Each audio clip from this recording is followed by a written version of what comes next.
Mr. Roman, we have a busy day, Monday, but before starting our conversation, we will traditionally address our audience, the viewers who are watching this stream right now. Like this video right now, in advance. If you don't like it, you will take it at the end. Also, write your city, your country, where you are watching us from. We know that there are a lot of you. Write your comment and write your questions to Mr. Roman right now. If they are interesting, we will put them on the air right now. Mr. Roman, let's start our stream with the news from Politico. The publication writes that this winter could be a turning point. Russia is adapting the tactics of airstrikes on the energy system of Ukraine. The winter that is approaching could be a turning point for Ukraine in the energy war. Russia can attack both substations and Ukrainian nuclear power plants. This is the information published by Politico. The question is, Mr. Roman, and to you, how did Russia change tactics, whether this winter could be a turning point, or do you perhaps disagree with this, and how would you assess our air defense, and how ready are we for such scenarios? It is unlikely that the Russians will get close to the nuclear power plants, realizing that the retaliatory strike, which can simply raise the air by a dozen nuclear power plants in Russia, will be 10 Chernobyls, and the movement of air masses in the northern hemisphere is such that almost everything that rises into the air will be smeared over Russia, that is, it will go to the east.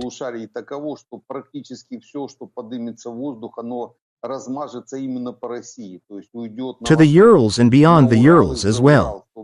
I do not think that the Russians will risk somehow influencing nuclear power plants in terms of their decommissioning and operation.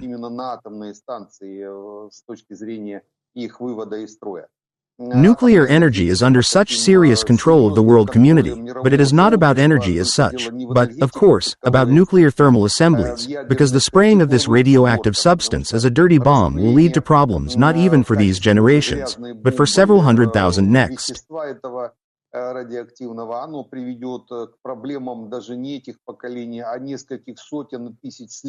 Therefore, I do not think that the Russians will take this kind of action for this reason as well. But there will definitely be strikes by Russian aviation, Russian missiles on energy facilities. The Russians will not refuse this kind of action, because it is very important for us. Firstly, the dispersal of generating capacities, in addition to nuclear power plants. Of course, no one will touch the nuclear power plant, move it somewhere. The dispersal of generating capacities, especially balancing capacities. It is necessary to urgently launch at least some of the gas generators that our European partners have handed over to us.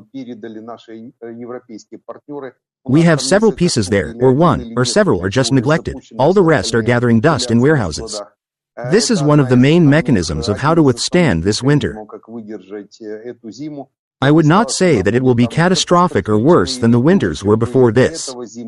In principle, we have already learned how to fight Russian missiles, Russian long-range weapons, with the help of the increased density of the air defense system, already ours.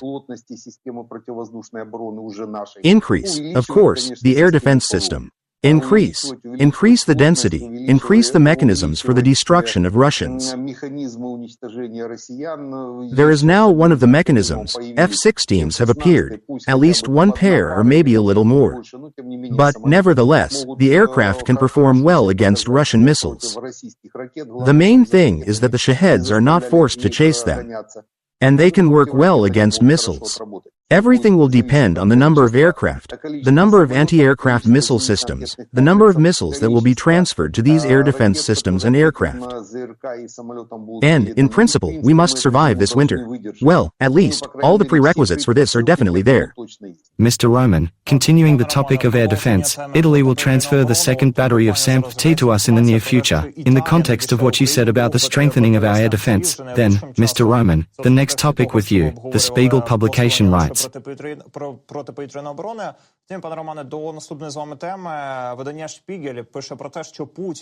Putin traveled to Mongolia, to shamans, to ask for permission to use nuclear weapons. The publication writes that such a theory is being discussed by sources close to the Kremlin, and especially to Putin. With such headlines, with such text, Spiegel came out today. How did you react to this? Indeed, we know that, in principle, Putin loves this, there is something anomalous there, and in principle, we have known his love for shamans for many years, but it could really be, Mr. Roman, and in the context of the use of nuclear weapons, could shamans really whisper something to Putin there?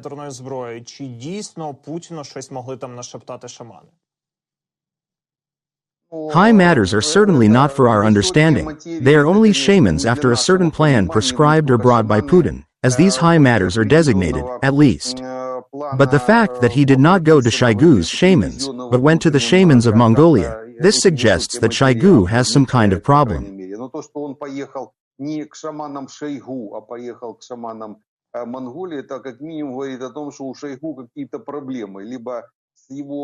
Either with his relationship with Putin or with shamans. One of two things. You definitely don't need to take this seriously.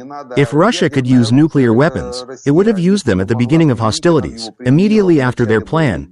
Kyiv in 3 days collapsed. Nuclear weapons should have been used immediately. If they could use it, there are several reasons why they will not do this, one of which is technical. The mechanisms for making decisions and performing this task are quite serious. And the most recent of these reasons is geopolitical. After the use of nuclear weapons by Russia, no matter by any country in the world, if they are used, at least several dozen countries will launch their nuclear weapons programs. This means that the monopoly of the dozen countries that now have these weapons will collapse. And these are not easy countries. The same Russia, the same China, India, Pakistan, North Korea, Israel, Iran in question, Britain, France, and the United States of America.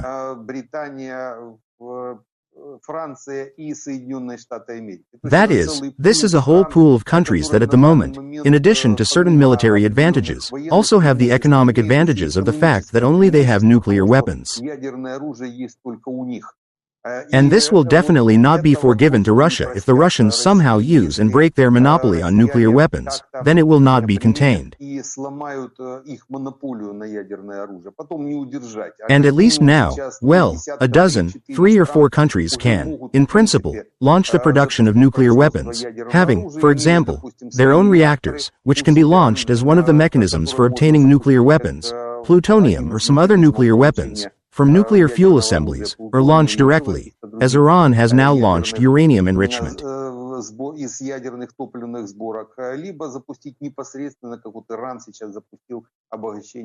That is, there are many mechanisms for obtaining nuclear weapons, so I do not think that Putin will be allowed to do so.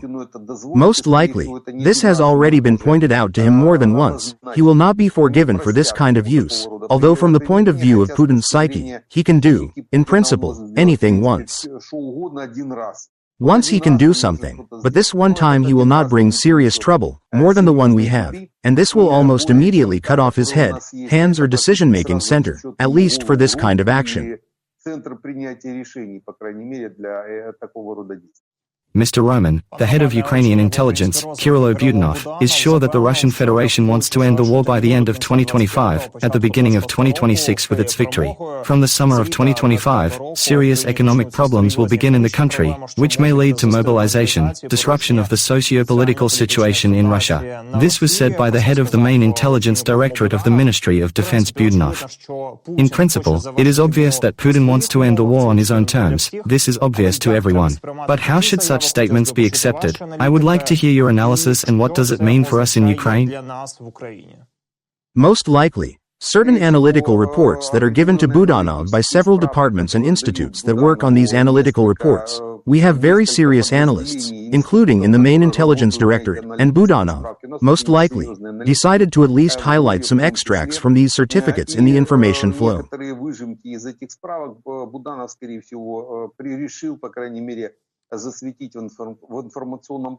In these statements of his, I saw a certain predetermination of Putin's economy and Putin's military equipment.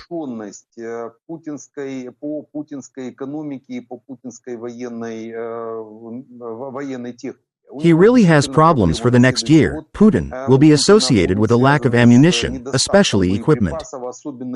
It somehow replenishes ammunition with the help of North Korea, through which China mainly pumps ammunition. That is, these are basically consumables.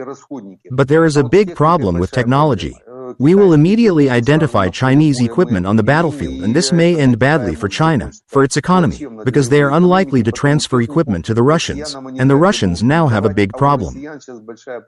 They will come out, after a certain time, next year, this is for sure, zero stocks in the old Soviet warehouses of Soviet equipment, which will have nowhere to get out and put on wheels, which means that they will work only with equipment that can be produced.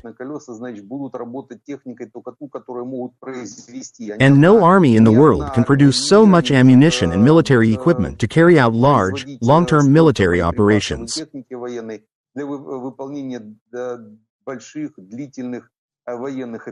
Only help from the outside, and quite serious, so the Russians may have it for ammunition, but for equipment, a big problem, plus the economy.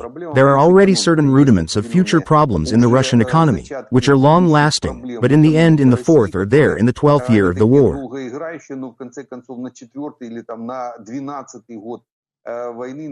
In the 4th year of the large-scale war, in the 12th year of the Russian invasion since 2014, they can really lead to certain changes in the economy. And it is these analytical reports that Budanov receives, who, of course, decides on them, perhaps as an information and psychological special operation. This must also be understood, and also gives them on the air.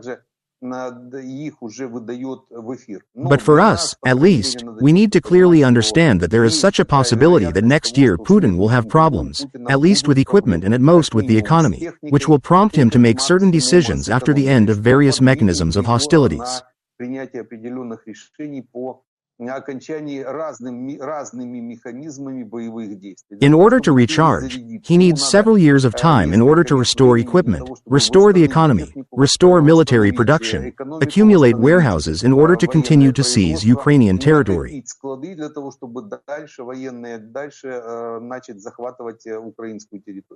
That is, this vision of the processes in principle exists and it is somehow emphasized by Budanov. But it is the cessation of hostilities by Putin's victory or something else. Well, this is from the point of view of the unrealistic.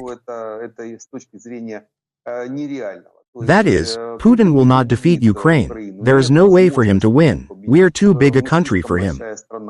He will not swallow it all, so he can bite off piece by piece, as he has been doing since 2014. We let him bite off Ukraine, let him bite off Crimea without firing a single shot, coming out of there with the army. It was Turchinov who made the decision. Let him bite off first part of Donbass, then most of Donbass, on Minsk I, on Minsk II. It was Merkel and Poroshenko who solved the issues. We almost lost Crimea and Donbass legally in 2022. On March 27, in Istanbul, Putin was practically given the opportunity to blackmail with these proposals to surrender Crimea and Donbass. And Putin, of course, will try to bite off and digest our territory piece by piece, since he will definitely not be able to digest all of it at once, at the same time. And we need to do everything so that he does not succeed, so that part of our territory becomes across his throat and in the end we will bury him. We will bury Putin, and we will bury the Russian Empire. We simply have no other way out. I cannot, Mr. Roman, disagree with your words. And now, in order to confirm your words, literally, and to confirm the rhetoric of the main intelligence directorate of the Ministry of Defense, the Institute for the Study of War comes out with information that the occupiers may face a shortage of weapons for the war against Ukraine. According to analysts, the Russian military is relying on the restoration of stocks of weapons, Soviet-era military equipment, especially armored vehicles, to maintain the pace of the offensive in Ukraine. In principle, you have just voiced this. But the question, Mr. Roman, will still be different. How can this certainly play for us on the battlefield? What will it mean on the battlefield for us? And how can we already use it?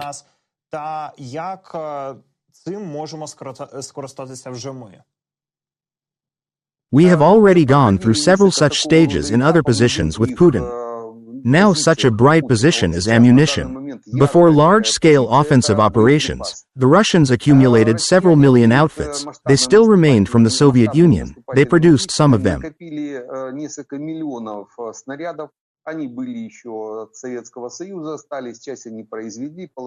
They put them in warehouses to perform tasks for about 6 months of large-scale operational operations throughout Ukraine, where they, at least, have entered. If you remember, in 2022, the Russians used 60 to 70,000 ammunition per day at the very peak.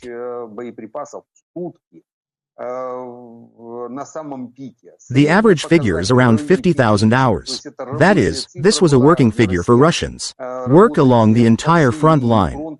The front was quite extensive, up to 2,500 kilometers. After they reduced the amount of ammunition, it was reduced to 1.5.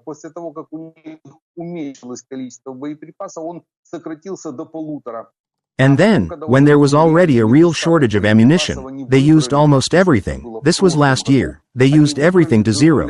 The so-called zero warehouse balances. They selected to zero all the ammunition that was old, Soviet, wherever possible, and launched the maximum production of those ammunition, those machines on which this ammunition can be turned. They could produce about 5 to 7,000 ammunition per day. We got there 3 to 4 more North Korean Chinese, so-called, well, let's say 10,000 per day. They had to shorten the front line due to this, because it is one thing to hold a kilometer front line with the help of 50,000, let's say, 1,500, and another thing if they have at least 5 times less ammunition, then the front line, I mean hot, it has been reduced by 5 times. That is, somewhere up to 200 kilometers. Now, if you count approximately all the areas of the front where local combat operations are taking place, they will not fall out of a width of more than 200 kilometers. That is, this is what the decrease in warehouse balances and work from the wheels led to. This is what it is called, when what is produced is almost immediately used at the same time, that is, ammunition is consumables.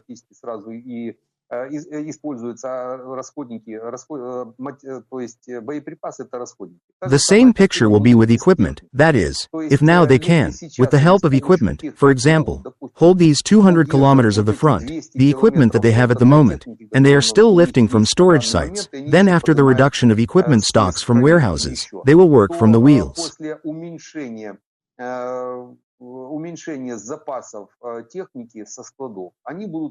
And this means that they will reduce the width of combat contact, hot, so-called, to a certain level.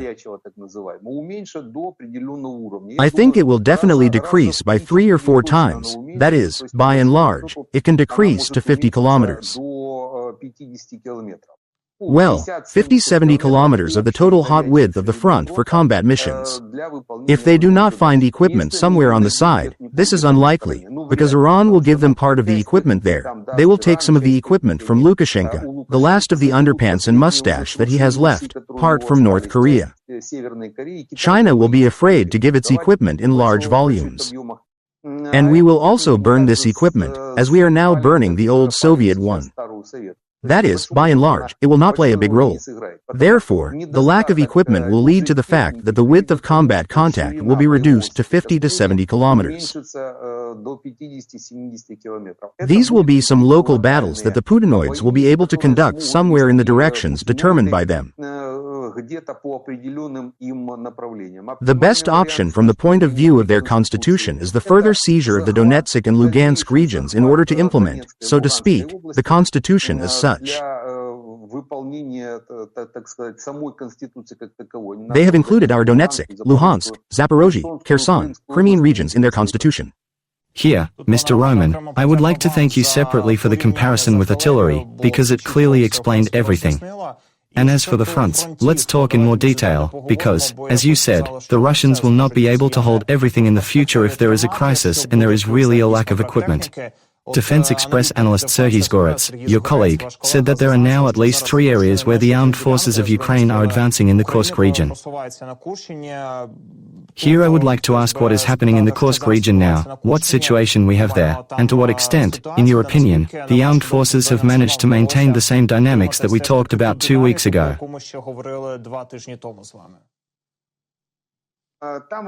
Tasks are being carried out there that are now constraining. That is, for restraining operations, because of them, in principle, for this task, we entered the Kursk region, not to seize land, but to tie down a sufficient number of troops, preferably the maximum number of troops by maneuver battles.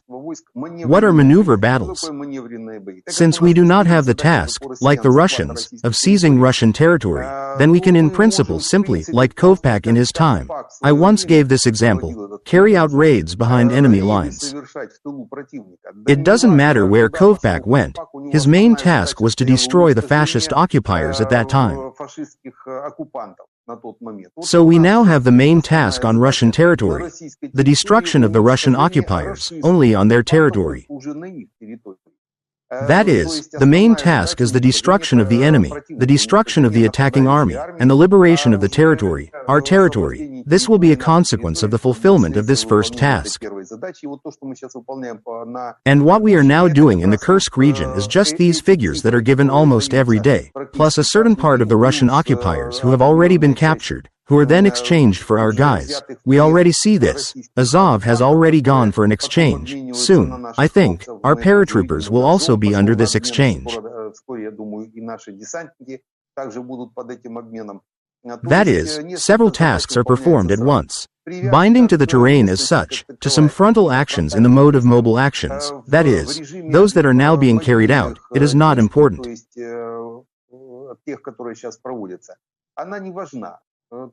The main thing is to move, that is, to move, to pull the enemy behind you, to hit him in the flank, in the rear, if possible. This is what is happening now.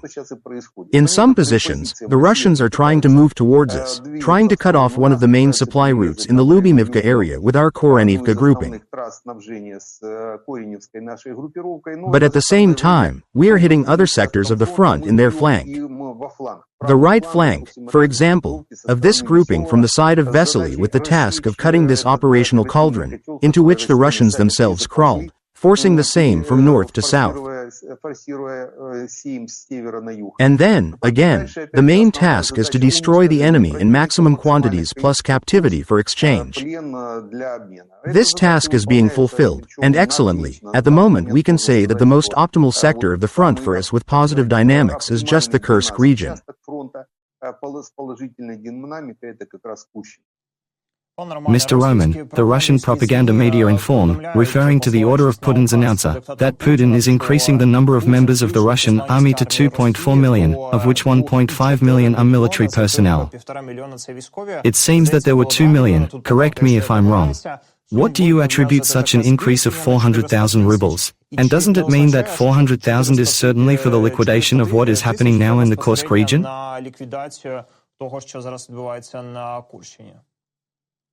No. The fact is that there are two positions there, military personnel and employees.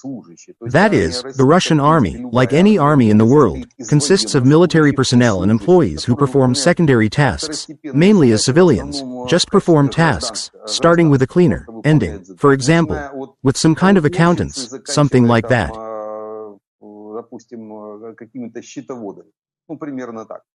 These are civilians.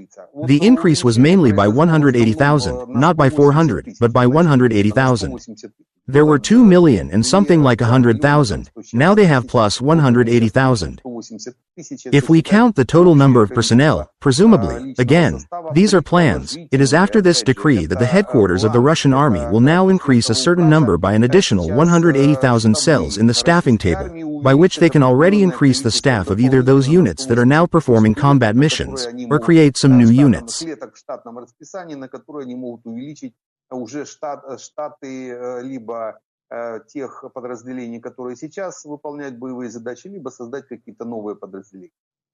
Employees, in principle, should not pay attention to them. Here is another indicative figure of 1.5 million Russian servicemen. They have been trying to pull these 1.5 million for the third year. In 2022, they indicated that their army would increase by 300,000 to 1.5 million. In 2023, they said that their army, military personnel, would increase again to 1.5 million. Now it is autumn aggravation. For the third time they indicate that they are trying to increase the army to 1.5 million, and they are not succeeding. They put more than 300,000 troops a year into service, and they are constantly disappearing somewhere. I guess where they go. These are mainly figures from the General Staff of the Armed Forces of Ukraine, which show the destroyed number of Russian servicemen. Not everything is there, especially the 300s, heavy, medium, they are not always taken into account. Therefore, these figures, which the Russians are now trying to pull up again, they are not catching up. They will be again. I think that next year they will do the same thing again. We will once again discuss the increase in Russian military personnel to the figure of 1.5 million. This is the natural loss of Russians on the front line, which our surrounded forces provide them, no matter how much they put into service. But on average, they put about 1,000 terrorists into service per day. That is, 365,000 is a discounted figure of 365,000 per year. They will put 100 and approximately this figure we will package, if I may say so, and send back as different parts of the body, or as tokens that remain after the elimination of Russian terrorists on our territory. В качестве жетончиков, которые остаются после ликвидации российских террористов на нашей территории. Denmark plans to send another batch of F-16 fighters to Ukraine by the end of this year, the Danish defense minister assured. Mr. Roman, from those public sources, how many F-16s do you think there will be in Ukraine by the end of the year, and how will this certainly strengthen our defense in a period when, perhaps, there will be more missile, mass strikes?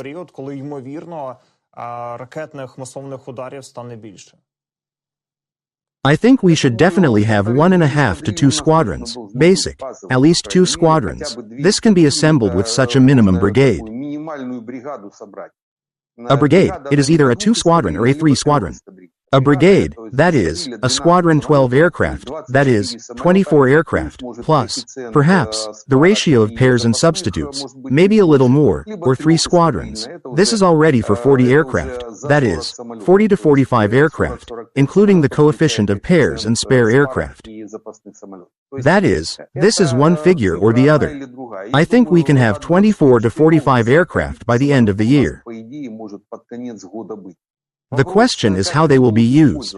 Now the Air Force is led by a pilot who knows how to use, at least he has basic knowledge of how to use aviation.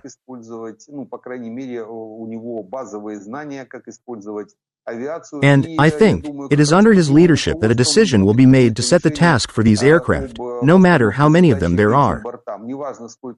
But again, it's not about the planes themselves, it's about the weapons that will be transferred to these aircraft. I think this year, if we don't get long-range weapons that the F-16 can carry, it's JASSM missiles. The JASSM missile is from 300 to 900 kilometers, but these kilometers, they can only be used on Russian territory, so there is a big question.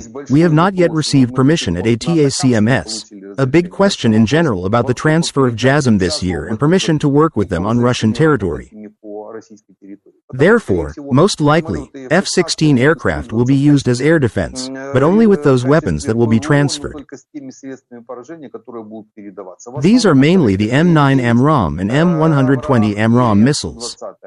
These are short and medium-range aircraft, which, in principle, these aircraft should have already used.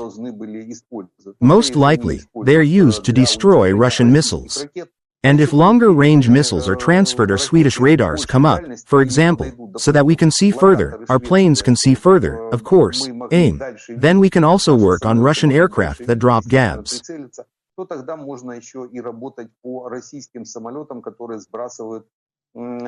That is, try to work on the Su-34, but for this you need a whole range of weapons, that is, flying AWACS radars, and F-16, and necessarily Patriot or SAMP-T.